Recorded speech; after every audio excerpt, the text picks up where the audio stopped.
Let me ask you something, and don't answer out loud. Just be honest with yourself. What if the reason your life hasn't changed yet isn't because you lack talent, luck, or opportunity?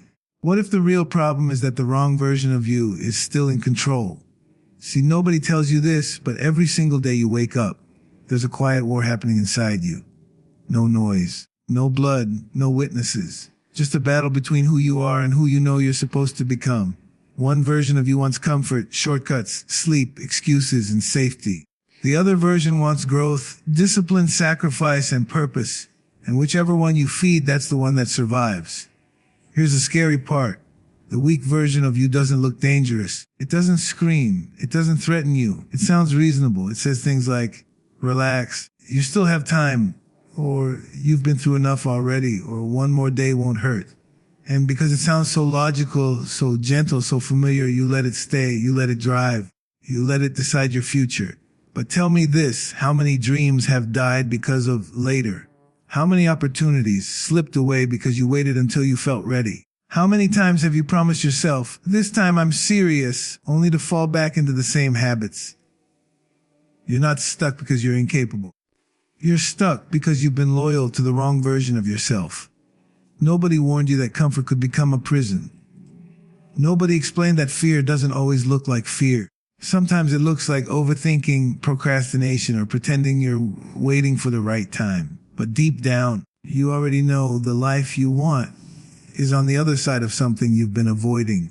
This is not about becoming a different person. This is about letting go of the version of you that keeps holding you back. Because here's the truth, this life, the one you keep dreaming about, the one you pray for late at night, the one you imagine when nobody's watching, it will never belong to the weak version of you. And until you're willing to face that, nothing changes. But the moment you do, everything can. The weak version of you is not who you truly are. It is something you have practiced into existence. That is hard to hear, but it is also freeing, because anything practiced can be unlearned. Weakness is not your identity. It is a collection of habits, choices, and patterns repeated so often that they started to feel like your personality. You were not born afraid of effort. You were not born avoiding responsibility. At some point, life taught you shortcuts, comfort taught you patience in the wrong direction, and fear taught you how to retreat instead of rise. Over time, those reactions became automatic, and now they show up without you even realizing it. Most people think weakness means being incapable or unintelligent, but that is not the truth. Some of the most talented people live the weakest lives because talent without discipline creates entitlement. Weakness is not a lack of ability. It is a lack of consistency. It is knowing what you should do and choosing not to do it again and again until your mind convinces you that this is just how you are. But habits do not care about your potential. They only respond to repetition. Every time you hit snooze instead of standing up, every time you delay what matters for what feels good, every time you choose comfort over effort, you are training yourself to be weaker, not morally weaker, mentally weaker. The dangerous part is that habits don't announce themselves. They quietly settle in. One skipped workout becomes a week. One missed opportunity becomes a pattern of avoidance. One excuse becomes your explanation for everything. And before you realize it, you are living far below what you are capable of, not because you can't do better, but because you have trained yourself not to try. That is how the weak version of you survives, through repetition, not force. Your weak self speaks in familiar language. It does not say, quit forever. It says, not today. It does not say, give up on your dreams. It says, you'll start when things calm down. It disguises itself as logic, as patience, as self-care. But real self-care is not avoiding discomfort. It is choosing the pain that leads to growth over the pain of regret. The weak habit avoids temporary pain and locks you into permanent dissatisfaction. Understand this clearly. Your mind believes what you show it. If you repeatedly show it that you quit when things get hard, it will stop expecting effort from you. If you repeatedly show it that you fold under pressure, it will stop calling you to rise. This is why breaking weak habits feels so uncomfortable, because you are fighting years of mental conditioning. You are not just changing actions. You are rewriting identity, and identity fights back. That is why so many people mistake discomfort for danger. The moment they try to wake up earlier, stay disciplined, say no to distractions, or sit in silence with their responsibilities, their mind panics. It says something is wrong. but nothing is wrong. That discomfort is proof that you are stepping outside the habit loop that has kept you small. Growth always feels foreign at first because weakness has felt like home. Here is the empowering truth. The strong version of you is also a habit. Confidence is a habit. Discipline is a habit. Courage is a habit. They are not gifts handed to special people. They are behaviors repeated until they become automatic. The same way you trained yourself to avoid, you can train yourself to face. The same way you built inconsistency, you can build discipline. But you must stop labeling yourself as weak and start identifying the habits that produce weakness. When you say, "That's just who I am," you give your habits permission to control your future. But when you say, "That's something I've practiced and I can practice something else," you take your power back. The weak version of you survives on unconscious living. The strong version is built through awareness and intentional action. Small daily choices done consistently will always overpower big intentions done occasionally. You do not need a new personality. You do not need more motivation. You need new habits repeated long enough to change your self-image. The moment you understand that weakness is not your nature, but your training, everything shifts. Because now you are not fighting yourself, you are retraining yourself. And once you change the habits, the weak version of you has nothing left to stand on. Comfort feels harmless.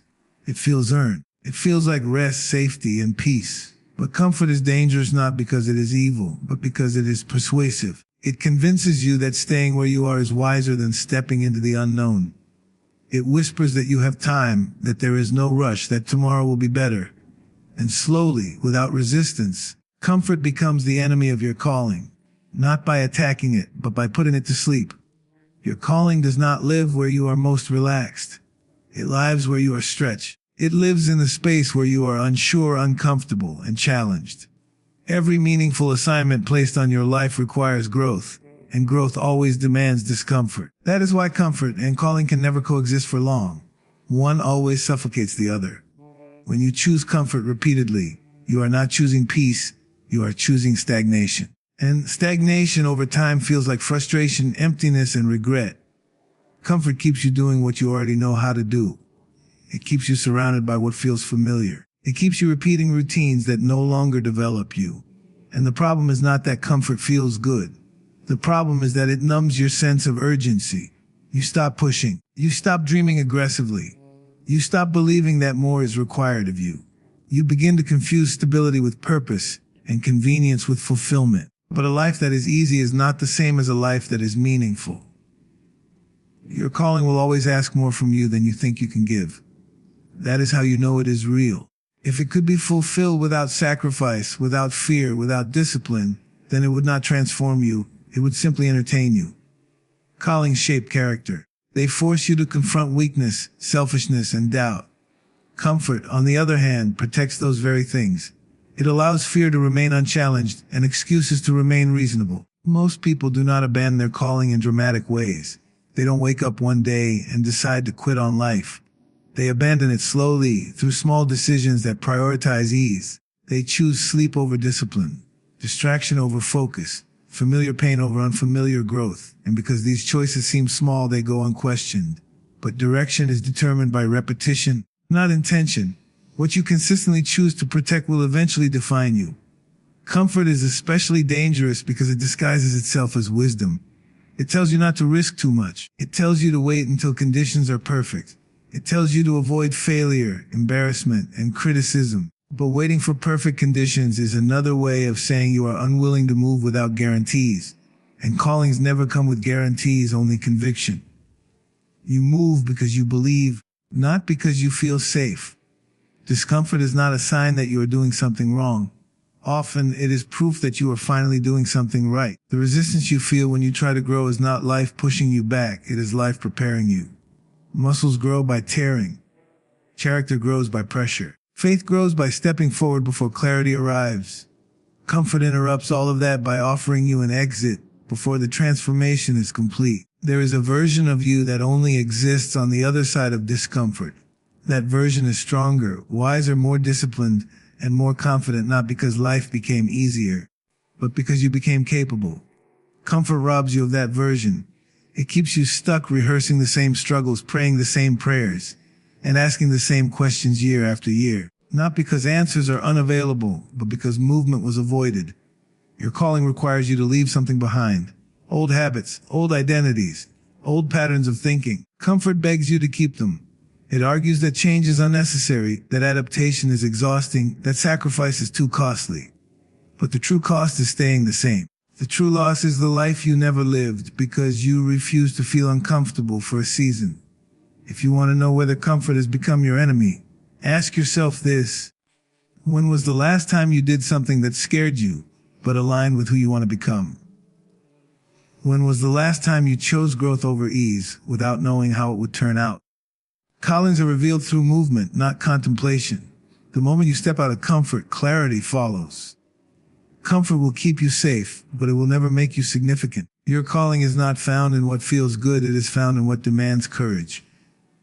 And the sooner you stop negotiating with comfort, the sooner you step into the life that was always waiting for you on the other side of it. Your weak self does not attack you openly. It doesn't shout.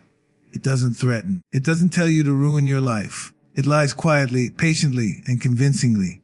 That is what makes it so dangerous. If the weak version of you were obvious, you would fight it. But instead, it speaks in a voice that sounds like your own. It feels logical. It feels reasonable. And because of that, you trust it, even when it is leading you away from everything you say you want. The weak self is a master of delay. Its favorite word is later. Later when you have more time. Later when you feel motivated. Later when things settle down.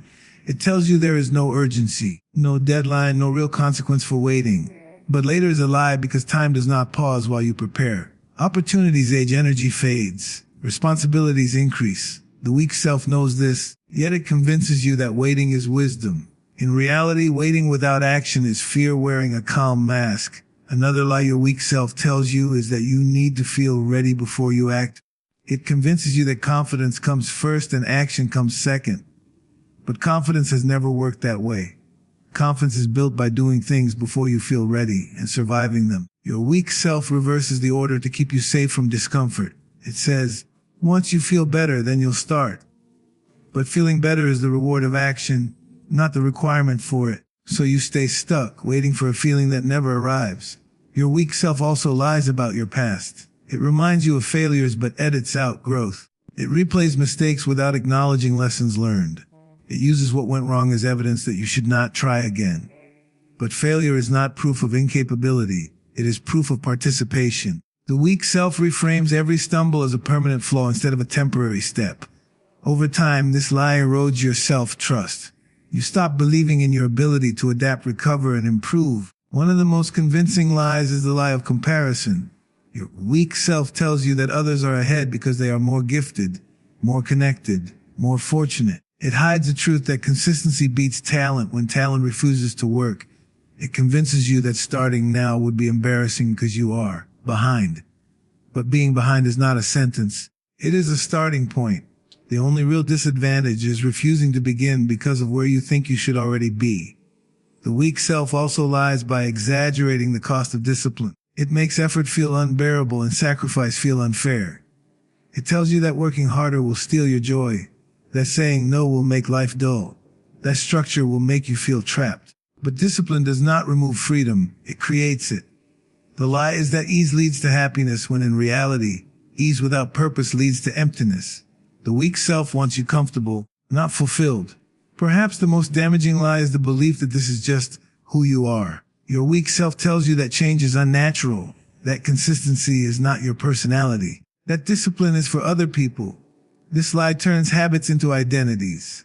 It convinces you to stop trying, because trying would challenge the story you have told yourself for years. But identities are not discovered, they are constructed. Every action you repeat votes for the person you are becoming. You are not fixed, you are trained. Your weak self lies about consequences too. It tells you that skipping today doesn't matter, that one more excuse won't hurt, that small compromises are harmless. But lives are not destroyed in a single moment. They erode slowly. In the same way, lives are not transformed by one decision, but by thousands of small, faithful choices. The weak self survives in the space where consequences feel distant. Strength is built when you act as if today matters, because it does. The truth is, your weak self is not evil. It is protective. It is trying to keep you safe from pain, rejection, failure, and uncertainty. But safety and growth are not the same thing. The weak self prioritizes survival. The strong self prioritizes becoming. One avoids discomfort. The other uses it as a tool. The lies exist because your mind wants to protect you, not because you are incapable of greatness. Once you see the lies for what they are, they lose power. You stop arguing with them and start acting despite them. You stop waiting for permission and start taking responsibility. The weak self cannot survive honesty and action. The moment you move, before you feel ready, before conditions are perfect, before confidence shows up, you expose the lie. And with every truthful action you take, the weak voice grows quieter, until one day you realize it no longer controls you. Discipline is not glamorous. It doesn't feel good in the moment, and it doesn't announce itself with excitement. But discipline is the most powerful weapon you will ever have against weakness, because it works when motivation disappears. Motivation is emotional. Discipline is structural. Motivation depends on how you feel. Discipline depends on who you decide to be. And weakness survives in the gaps where feelings are allowed to make decisions. Discipline closes those gaps. Weakness is not usually about lack of desire. Most people want better lives, stronger minds, and meaningful success. The problem is that wanting is passive. Discipline is active. Weakness waits for the right mood. Discipline acts in the wrong one. Every time you do what needs to be done despite resistance, you weaken the hold that your weaker self has over you. You teach your mind that comfort is not in charge anymore. Discipline begins with small, unremarkable actions repeated consistently. It is waking up when you don't feel like it. It is showing up when nobody is watching. It is doing the work without applause. Weakness thrives on inconsistency. It convinces you that skipping today is harmless, that you can make up for it later. Discipline destroys that lie by making today non-negotiable. It turns effort into routine and routine into identity. One of the greatest misunderstandings about discipline is that it limits freedom. In reality, weakness limits freedom. When you lack discipline, your emotions control you. Your cravings decide for you. Your distractions lead you. Discipline removes those chains. It gives you control over your time, your energy, and your direction. A disciplined person is not trapped, they are liberated. They are free from the constant guilt of knowing what they should do but not doing it. Discipline also trains your mind to tolerate discomfort without panic. Weakness reacts to discomfort as if it is danger. Discipline understands discomfort as a signal of growth. The first few days of discipline feel heavy because your mind is not used to resistance. But just like muscles strengthen under tension, your character grows stronger when you refuse to escape discomfort. Over time, what once felt painful becomes normal, and what once felt impossible becomes expected. Another way discipline kills weakness is by eliminating negotiation. Weakness negotiates, it debates, it rationalizes, it asks, do I really have to do this today? Discipline does not argue, it executes. The moment you remove decision-making from certain actions, you remove weakness's voice. When waking up early, training, studying, praying, or working becomes automatic, the weak self loses its leverage. It cannot talk you out of something that is already decided. Discipline also builds self-trust, which is something weakness destroys. Every broken promise to yourself weakens your confidence. Every kept promise strengthens it. When you say you will do something and follow through, especially when it's hard, you send a message to your mind that you are reliable. That trust compounds. You begin to believe in your own word, and a person who trusts themselves is dangerous to weakness. There will be days when discipline feels pointless. Days when progress is invisible. Days when results lag behind effort. Weakness uses these moments to whisper that it's not working. Discipline ignores the whisper and continues anyway. It understands that progress is often delayed, not denied. Seeds grow underground before they ever break the surface. The disciplined stay consistent long enough to see what the undisciplined abandon too early. Discipline does not require perfection. It requires persistence. Weakness loves all or nothing thinking. It tells you that if you miss once, you might as well quit. Discipline corrects quickly and continues. It understands that setbacks are part of the process, not the end of it. The power of discipline is not in never falling, it is in refusing to stay down.